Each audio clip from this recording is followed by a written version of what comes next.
আসসালামু আলাইকুম। প্রিয় ভিউয়ার্স, আপনারা সবাই কেমন আছেন? আশা করি সবাই ভালো আছেন। এই যে দেখতে পাচ্ছেন আমার হাতে একটা মুরগি। এই যে একটা পায়ের ভিতরে কি হয়েছে, ছোটবেলা থেকে ইনকিউবেটারের থেকে বাইর করার পরে থেকে এই অবস্থা। আসলে আমি আর তখন এমনিতে দেখিনি, আমি মনে করছি প্যারালাইজ হয়ে গেছে, সেই জন্য আমি ভালোভাবে দেখা হয় না আমার। এটা দেশি মুরগির বাচ্চা গলা ছিল। এই যে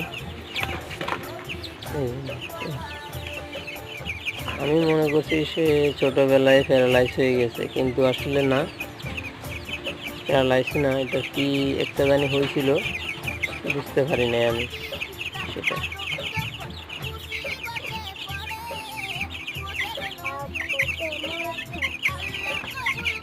যে টাইগার মুরগির বাচ্চাগুলা